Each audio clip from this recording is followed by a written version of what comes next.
Okay, we're going to start. This is Tim Winters from the UNH-IOL today, and I'm here today to talk about the U.S. government test program, and in particular, the revision of the profile and how that's going to impact testing done here at the UNH-IOL. A couple of webinar do's and don'ts. There's a Q&A. Please feel free during the webinar to write any questions you have that come up during it. We're going to go through the whole presentation, and then we'll try to answer as many questions as we can.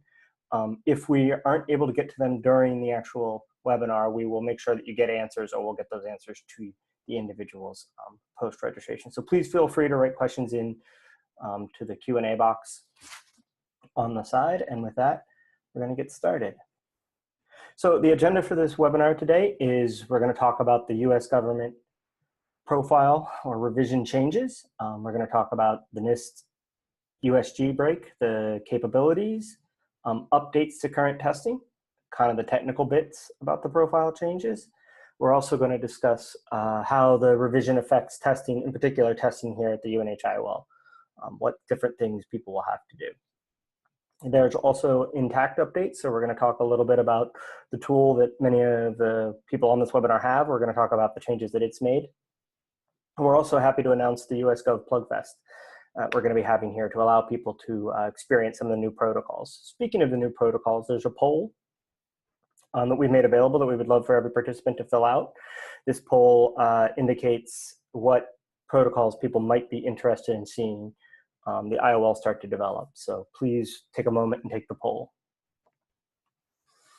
So the biggest, all the updates, what we're here to talk about today is the USGv profile. Originally, it was one document. One of the main changes between the original version 10 plus years ago and this version is now it's broken into two documents. I've listed the website on the presentation, and you can go there, and that has all of the, it has the NIST profile. I'll talk a little bit about the USGv profile. One of the things we did when these documents were split is a lot of feedback we got over the past 10 years was it's very US government centric, and other user groups were nervous or unsure whether they could use it. So the document's now broken into two parts. One is the NIST v6 profile that contains all the technical definitions, and I'll go into more detail in a moment. And the second profile is the USGv profile, which has real specific recommendations for the US government. And as I mentioned, the website's down there. It's a change in website, so please make sure you go to the new one. The old one will be coming down shortly. The NIST profile contains labeled capabilities. For a lot of people, these will seem very familiar. They're individual areas that a labeled capability is really except for a couple of exceptions, is a group of RFCs. So in this case, the example we've listed is a DHCP client, and it shows all of the different RFCs that go into that. So these RFCs are what make up that label. The NIST profile does have some M's in it, but they're very different than the last profile. The M's in this profile are what the IETF currently recommends for a node. So we would consider these very baseline. They're basically very simplistic V6 basic node test cases, but they are based on what the IETF currently recommends in their latest node requirement. We'll be going to RFC very shortly. It also contains there's also a second document for the NIST capabilities table, otherwise the NCT, and that contains a table that has all the mapping. So it takes all the different RFCs and maps them directly to DHCP. Many people will be referencing that document just as the list of RFCs. It doesn't have any of the text. It's a very quick reference guide to see when someone says a different, when they say a label, what they actually mean for RFCs. The USGv profile, this is not actually, it's coming soon, it's not available, but what it's going to say is it will cover all of the requirements that differ from NIST, so it's kind of like a delta. So, the common example that will come up is the USG profile will have a requirement to do a secure channel. The node requirements doesn't require IPsec or TLS. The US government one will say you should will recommend that agencies require either TLS or IPsec. It will also have, I mentioned earlier, there's capability strings. Down here is an example of one, an agency desktop. Obviously, the agency would fill in their name, whatever US government agency it was or user group. In this case, as you can see, a capability string is a group of test cases or capabilities strung together. So it's core plus Slack plus address architecture plus multicast. We now call these CSS, and this is one of the changes in the profile. The original profile had lots of different ways to sort of describe stuff. This one, we think that led to a lot of confusion. We kind of do one going forward, and we call it the capability summary string. So it's a string of everything a product can do. The requirement side looks very similar. It has a couple of different options where sometimes when there's optional choices, like you can choose TLS or IPsec, netcomp or SNMP, we have a methodology in the new profile for documenting that. But the USGov profile it will not repeat the technical bits. It's going to sort of explain where they decided to differ from the NIST profile recommendations. The important stuff, obviously, one of the changes from going from one profile to another is I wanted to start with talking about all the new capabilities. So the first one is actually a lot of updates to neighbor discovery. Some of them, depending on the network, might matter to more suppliers or network operators, and sometimes it'll matter to the products that are being built. So, these include things like extended ICMP, neighbor discovery.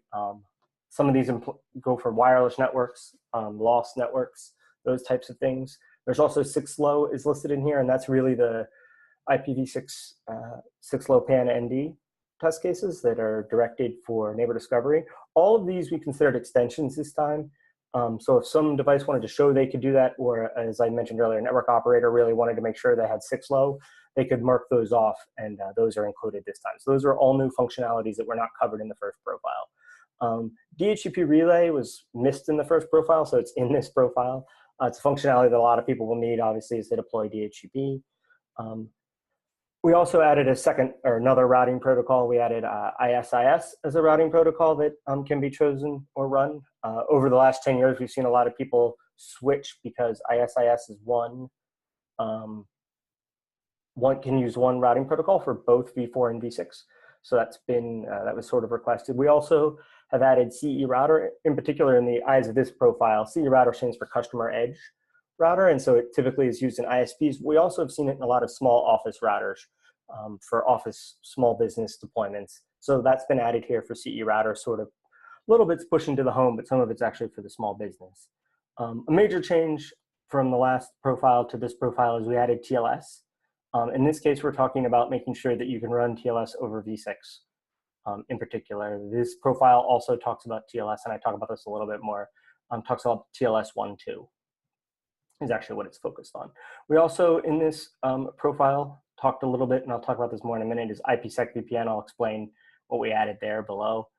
We also have added, and I didn't want to list these separately, we've added lots of transition mechanisms with the focus in this profile on making these transition mechanisms are for making v4 work over v6. So all of these are different options the IETF has created. It's kind of not buyer beware, but make sure you know what you're deploying when you choose these different ones. And the last one we added, the first profile had just SNMP, and netcomp has been added to this profile as a network management protocol. Another major change of this profile is applications and services. So we have a lot more.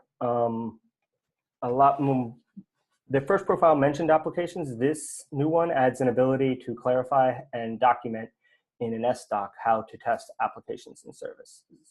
One of the requirements of this is it's performed in an IPv6 only environment, meaning that the testing is set up in an environment where there's no v4, it's not provisioned, it's not out there, and we make sure the application or service runs over that. So for a cloud service, it would be connecting from the test lab out to the cloud service and making sure the application worked as described.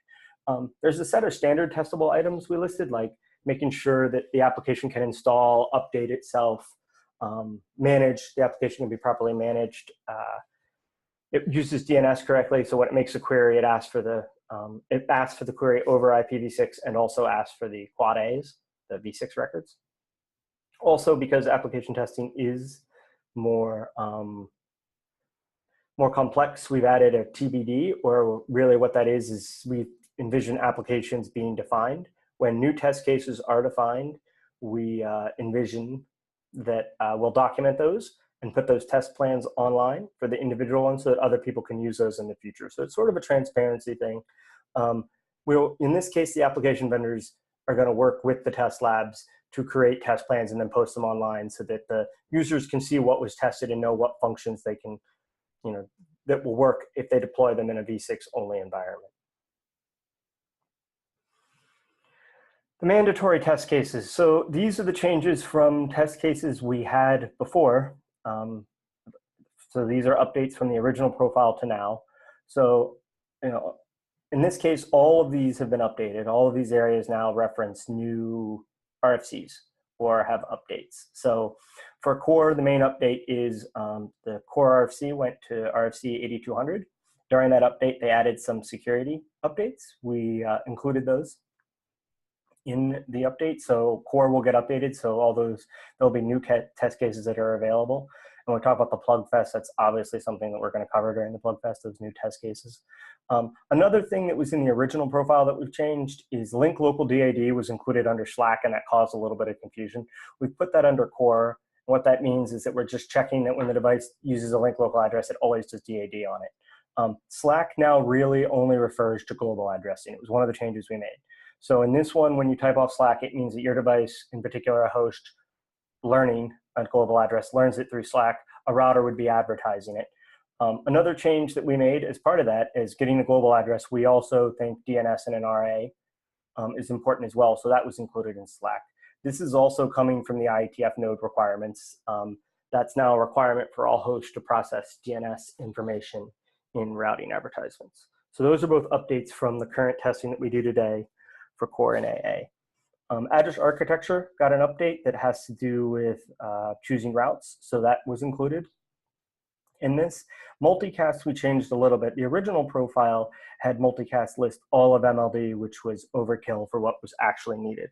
So this version of the profile breaks up source-specific multicast from multicast needed to run neighbor discovery. And so multicast now is only going to cover the test cases that are used for supporting neighbor discovery. Neighbor discovery has to use multicast, so we want to make sure that multicast works over switches. I alluded to this earlier. We made some pretty big changes to the security section of the profile. In particular, we made changes to IPsec. IPsec and ESP and IKV2 were all listed separately in the first profile. This time, because of sometimes it's the encryption algorithms the way that they moved, it just made more sense to say you have to do IKV2 when you do IPsec. So now it's just called IPsec, and it contains IKV2. You have to use IKV2. You can't do manual keys. In particular, some of the algorithms don't work with manual keys, so we've added that. We also added IPsec VPN. And in this case, the original profile wasn't very clear about this, so we wanted to clarify. IPsec VPN really is for devices that are doing IPsec on the data planes. So they're for routers that are trying to act as gateways, making sure that they do the right thing on the data plane. If it is a router that is using IPsec to manage the device, it should just be regular IPsec. IPsec VPN is really for data plane gateways uses.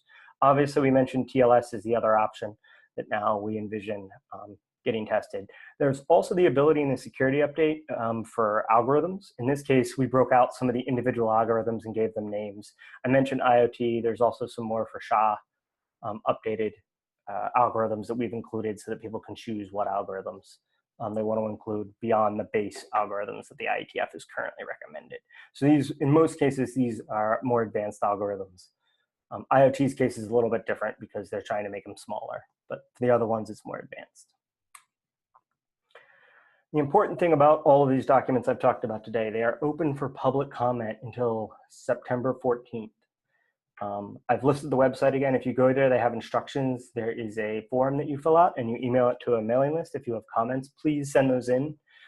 This is the public open period where you can comment that you think more or less things should be included. One thing to keep in mind is, most of the stuff is based off RFC or public documentations. There are a couple of exceptions, but for the most part, it has to be based on those types of things. But please feel free to send in comments if you think we've missed any items that we could add. One of the questions we often get about this is how is this going to work with the IPv6 Ready logo? One thing is the IPv6 Ready logo and NIST have worked very closely together.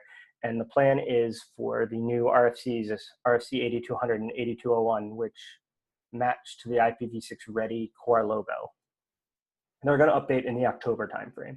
So that's going to be good for everyone, and that the profile and the Ready logo are going to switch at almost the same time. They have slightly different timelines. The Ready logo is a 6-month window for updating, and USGov, when the new profile comes out, there's going to be a 2-year window that I'll talk about more in a minute. Other IPv6 Ready logos will be updated in the spring of 2019. In particular, I think IPsec is the one that we're looking at there. There might be some other logos. DHCP has a possibility of being updated as well. CE router logo is the same CE router testing that's currently used for the USGov. So that's a match. So if you're doing CE router logo testing now, it'll actually just, you can use those, you can do that same testing again with us, and it will be included as a CE router in the USGov test program. So the Ready logo testing being done now isn't to the newest RFC, but they're both going to move at the same time to avoid confusion, which is good. So testing at the IOL, what's going to change? We're still, for all of you that are members, we're still going to offer testing through those memberships. One thing to note is that the price, due to the increase in testing services, the price of the V6 membership is going up. We tried to keep these almost all the same. Here we've listed the individual prices of the consortiums and also what get tested under them. So for the V6 membership, we do core testing, DHCP, IPsec, TLS, address architecture, and multicast. We also include network protection devices. In this case, the network protection devices, or products actually, the network protection products we have decided to include in the V6 membership. Most firewalls we have that come in for that testing also now, a lot of the vendors want them to test core, so we put them in the same group. Originally we had a separate membership for that. We've combined them because that just seems to be what everyone is. Most of our firewalls are doing today, they're doing both. So those are included. The network protection, for people listening about those, the test cases are about the same. One of the updates we are making is we're going to roll the CVEs more regularly. So there's going to be a new list of CVEs, and I think every 18 months those are going to roll, is what the profile says. So in the past, that list got kind of stale and out of date, and NIST wanted to update that. So that's really the only change. There's a couple of other newer requirements to do with fragmentation filtering. That's now a requirement, but the changes are pretty minor when it comes to network protection. One thing we did do is we removed there was a lot of test cases for detecting malformed packets. Those got removed. We took out that requirement because a lot of times they're dropped by hardware. So we didn't need a log of those kind of things. So that's feedback based from the firewall community. We've had a couple of people already take us up on this. We have a newer group called the Application Membership, and this is really for app testing. These are for customers who want to come in and test their individual apps. So that's a newer membership. The routing membership went up very slightly by $1,000. We're adding NetConf and ISIS to that group. We also have a home networking consortium that has existed for some time. That's going to cover CE router and transition mechanisms. One thing to note is, like I said, those prices are not going up immediately. They're going up July 1st. Intact, the test tool. So what we've done here is anyone who currently has Intact and has a package, when the updates for that package become available, so the example I'll use is Core. When Core gets the new test cases, any users of Intact will automatically get those test cases. There's not a fee change. Anybody who's keeping their, has a license from us will get the new Core test cases. Another thing, we will be offering new packages as new protocols come online. NetConf, multicast, all of those will have new packages. As always, the packages are the same price. Each package is $6,000 per seat. And currently we already have Core AA, IPsec, DHCP. I forgot to list, we missed CE router. CE router is also an available package now. That one's actually been available the longest, but those are all available, they're still there. Support is included through membership. So like I said, the thing to note there is that we believe that the cases, we're gonna give you guys any updates that we have or as they come out, as they become available. We have posted the registration for the US Government Plugfest. The following items I've listed that we're gonna test. These are really updates. So the idea here is you're not going to be able to leave here with full test results, but what we do want to do is give everyone a chance to come in and see what the test cases are going to do to their devices. So we're going to have a Plugfest and we're going to cover, in a lot of cases, we're going to set up our tool to run so that people can see those test cases running for core address architecture. CE Router, we're going to run a lot of the new simple firewall test cases and the regular ones. Just a lot of people haven't done that for the US government test program. IPsec interoperability, this is an important one. We wanted to make sure we did a couple of interop test cases so that people could try out IPsec and the new algorithms and some of the new requirements that we have inside of there. And then for NPP, we really wanted to get a new list of CVEs that we're working on. We're hoping for the Plugfest to have a new list of CVEs and allow any firewall vendor that wants to attend to come in and work with our the tool. We're working with several different tool vendors trying to figure out which one makes the most sense. We might have more than one here that can run the CVEs so that they can see what gets detected. So it's really for an IPS and IDS.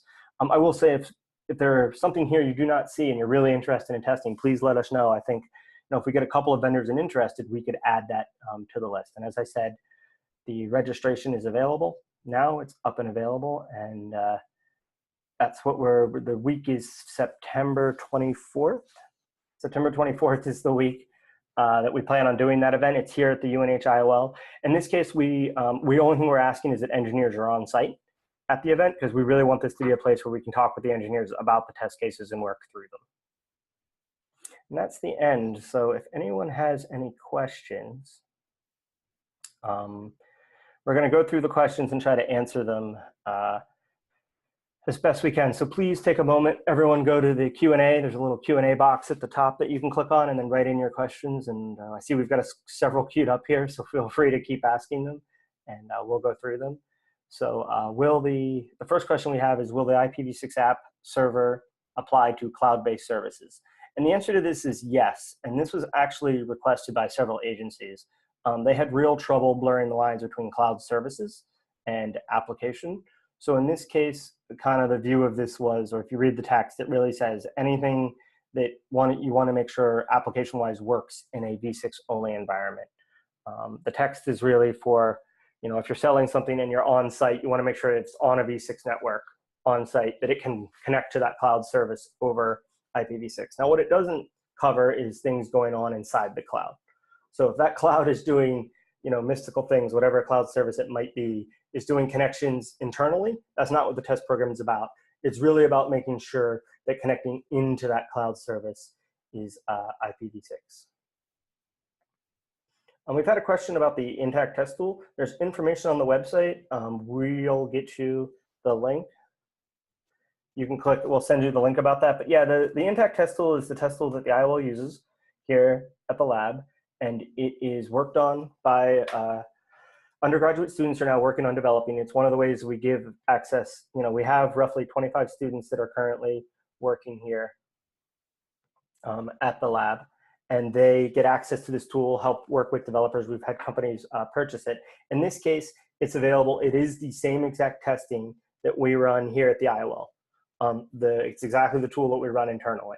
So all the test cases I listed today for the profile have a conformance and interop section of the profile, and the Intact tool covers the conformance parts. This allows you to bring the tool in-house, run testing beforehand, and gives you a pretty good idea that you're going to do, how you're going to do when you actually come in for the testing.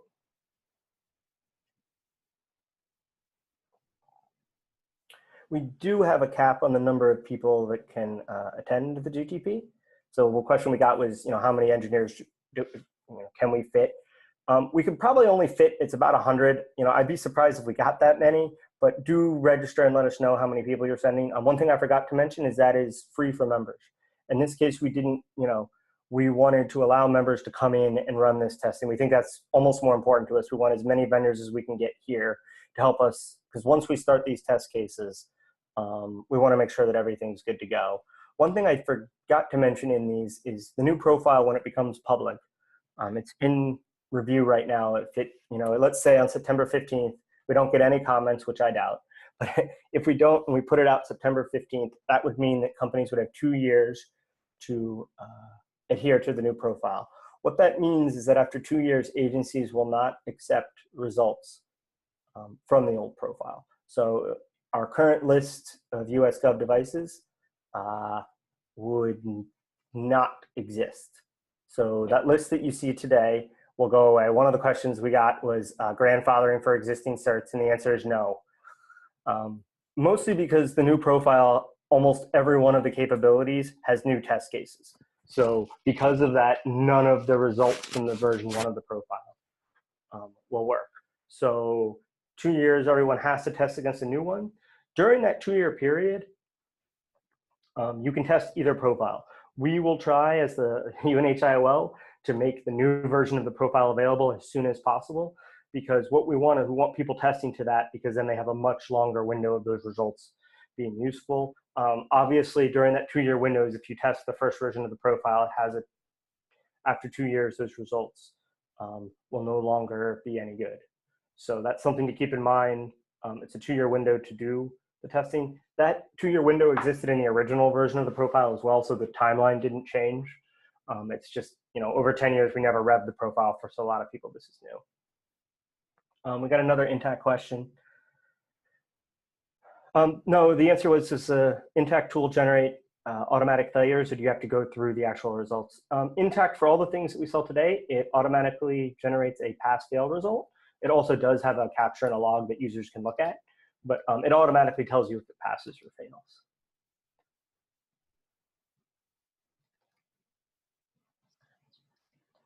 We got another question about how Intact compares to vendor tools in industry and how they're different.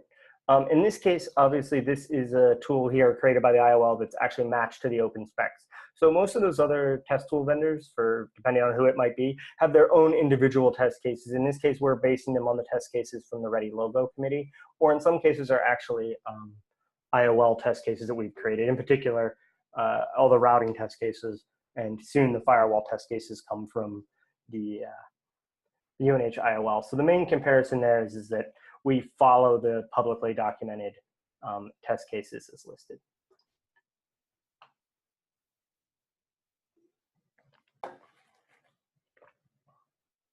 I wanted to keep this webinar to about 30 minutes. So if anyone has any more questions, now's the time to write them in. Otherwise, we're going to wrap this up.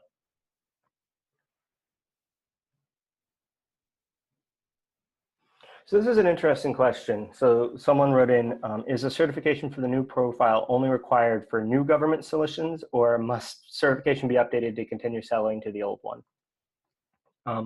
The answer to this is, according to the way it's written, or it's currently worded at the lab, or the current profile is what they say, is that agencies should no longer accept SDocs after 2 years. So it's kind of tricky when you're talking about solicitations and how they work. It means that if you're already in process and they've already accepted an SDoc, I think you would still be okay. We're not sure, it's a little bit different when you get into procurement, but what the words say is that if you tried to submit an SDoc after the 2-year period, that a government agency should say, no, I can't accept this. I have to get a new declaration. You have to get a new supplier's declaration that shows that you tested against the newest stuff. I think you need to work with your individual vendors at that point. We have one question. When do we expect the other USGov documents to drop? Very, very shortly. To be completely honest, they're kind of going to be minor delta updates. Like I said, the NIST profile has most of it. The USGov is only going to be extra requirements, in particular for agencies. So it's going to suggest things. Also, as a note, the USGov capabilities table was released. So if you look at that, you can actually map what RFCs they think they're going to include. Other than that, it's actually just text updates that need to happen. Some of it's being run by other departments.